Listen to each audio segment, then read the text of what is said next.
Sa tutorial natin kahapon, we were able to solve this problem using the conventional methods. And then, na-streamline lang natin by storing values doon sa calculator.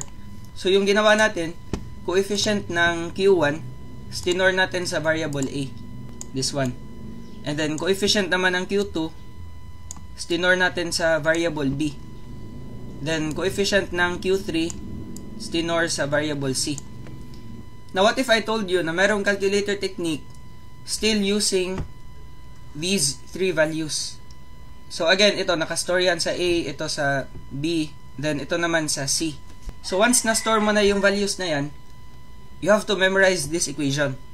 So, meron tayong square root of x over A, then plus or minus square root of plus or minus x minus elevation difference from A to B, then divided by B.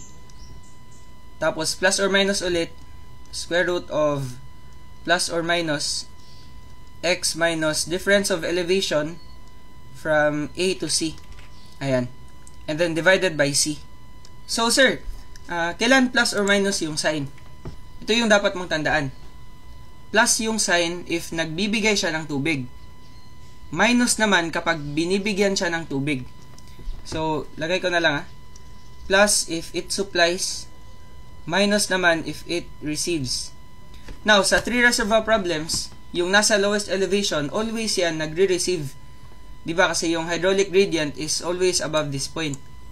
So, ibig sabihin pala, dito, although hindi na need yung plus or minus, kasi alam na natin na it receives, so yung magiging sign dyan is negative.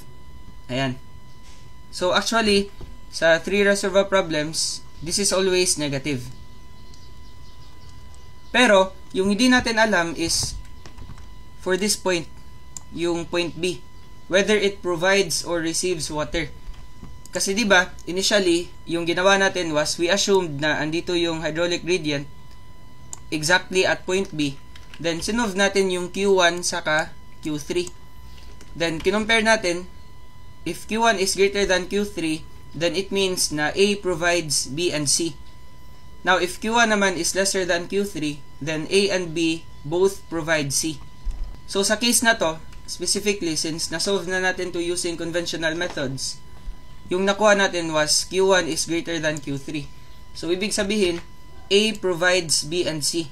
So, merong flow toward B, meron ding flow toward C. Therefore pala, since B receives water, kailangan minus yung sign dyan. Ayan. But initially, hindi natin yan alam. Unless, na-solve mo na to. Actually, just using this one, you can determine if B supplies or receives. So, gagawin mo lang, input mo lang yan sa calculator. But before that, store muna natin yung values ng A, B, saka C. So, yung sa A, store natin 10.29 times 0.011 squared multiplied by 1,200 divided by 0.3 to the 16 over 3. Now, this doesn't only work for this equation.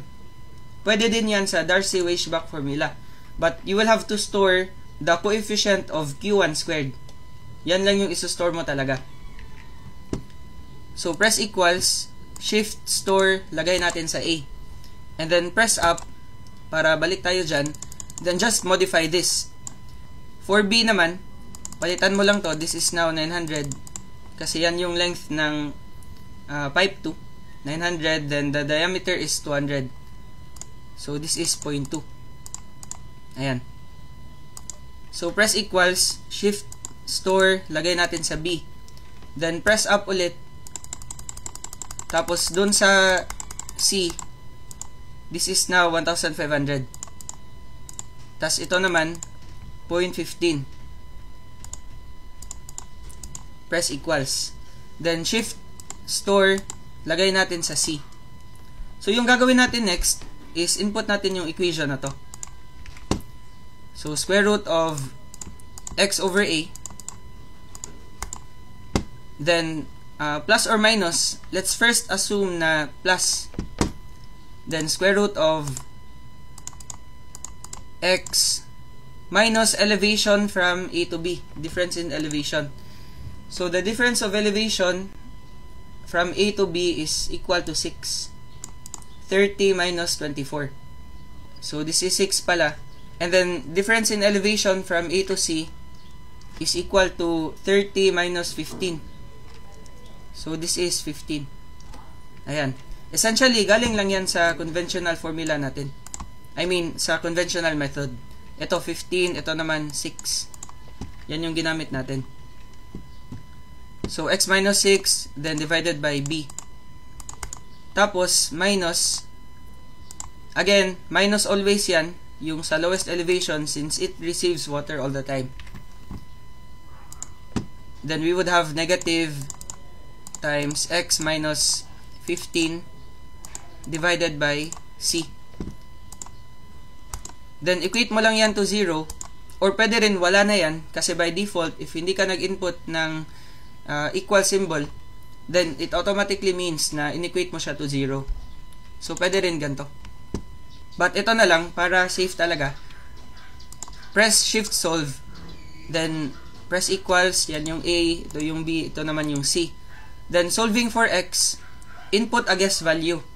Usually, yung ginagamit ko dyan is 50. Any positive value na medyo malaki para tama yung root na ibibigay. Then, press equals. Ayan, kita nyo, processing siya, then medyo matagal. So, what does it mean? Now, lumabas din na can't solve talaga. So, what it means is, mali yung assumption natin na point B supplies water. Kasi plus kasi yung ginamit natin. Ayan, plus. So, kapag can't solve or matagal yung processing, then just change the sign. It means na point B pala receives water. So, just change this one to minus and also this one. So, shift solve ulit. Ayan. Then, solve for x, 50 pa rin. So, meron ang lalabas na value. 1.74 approximately. Now, since merong lumabas na value, tama na yung assumption. So, what you can do next is just press the left or right arrow keys. Ayan. And then, yung signs dyan, papalitan mo lang ng colon. So, to input colon, just delete this one, then alpha, tas ito. Merong colon symbol dyan. Ayan. And then, ito naman, palitan mo din ng colon. Ayan. If you will press equals, it will evaluate the expressions separately. So, kukunin niya yung value nito, then ito naman, then yung third na expression. So, press equals, the first expression will be equal to Q1.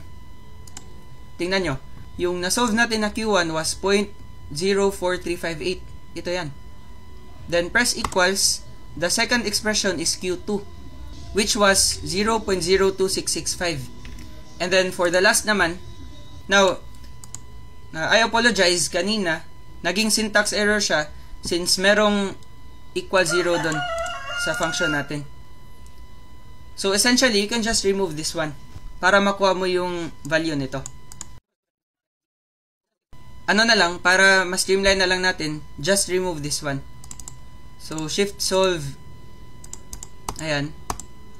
Ito pa rin yung ibibigay niya na value. Then, press left or right. Tas, palitan mo ng colon. So, alpha, this one, and then, ito rin. Colon. So, makukuha mo na yung Q1, Q2, saka Q3. Ayan, 0.0435, then 0.0266, tapos 0.01692. So, kapag alam mo yung calculator technique na to, you can save a lot of time instead of using the conventional method. Sige, so I hope nakatulong, and then you can try to apply this sa mga sample problems nyo.